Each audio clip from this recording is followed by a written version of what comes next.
रामचंद्र कल्याण महोत्सवाख्यं शुभकर्म करिष्ये महागणपति विश्वसेन आराधनं करिष्ये।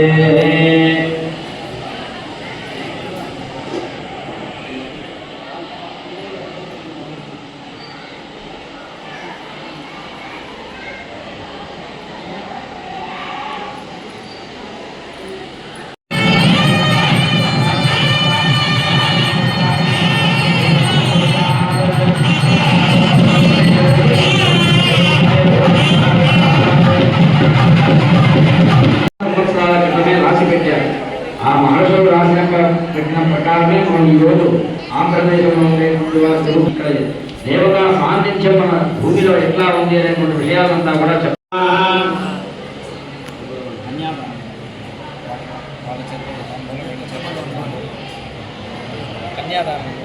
తీసుకో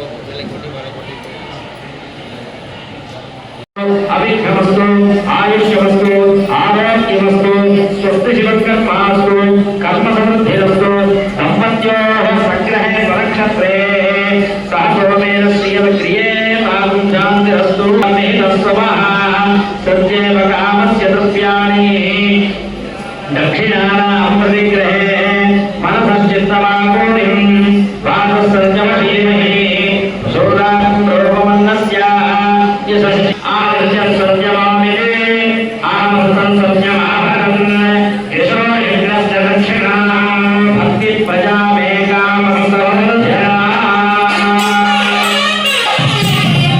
प्रजामेकां यशः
ఓం నమో మహానందీశ్వరాయ. మహానంది క్షేత్రంలో ఈరోజు శ్రీరామనవమి సందర్భంగా శ్రీ సీతారామచంద్ర స్వామి వారి కళ్యాణ మహోత్సవం అత్యంత వైభవంగా వందలాదిగా తరలి వచ్చినటువంటి భక్తుల సమక్షంలో లోక కళ్యాణార్థమై నిర్వహించడం జరిగింది.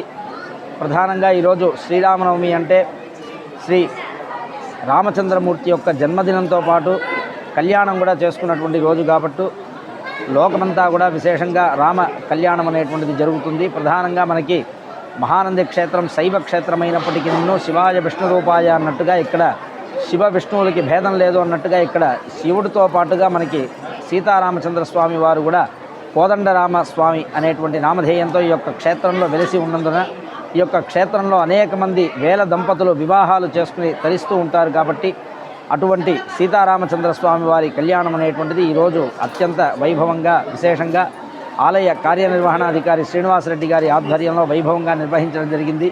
భక్తులు కూడా విశేషంగా పాల్గొని ఇక్కడ ఈరోజు వడపప్పు పానకం ప్రసాదాలు అన్నీ కూడా స్వీకరించి స్వామివారి కళ్యాణాన్ని సంపూర్ణంగా దర్శించి భక్తులందరూ కూడా తరించారు. కాబట్టి ఈ యొక్క రామ కళ్యాణ ఫలం అనేటువంటిది మన రాష్ట్రము దేశమునకంతా కూడా కలిగి రాబో సంవత్సరంలో ఎటువంటి దుర్భిక్షములు లేకుండా అంతా కూడా సుభిక్షంగా ఉండాలి అనేటువంటి లోక కళ్యాణ సంకల్పంతో ఈ యొక్క కళ్యాణ మహోత్సవం నిర్వహించడం జరిగింది.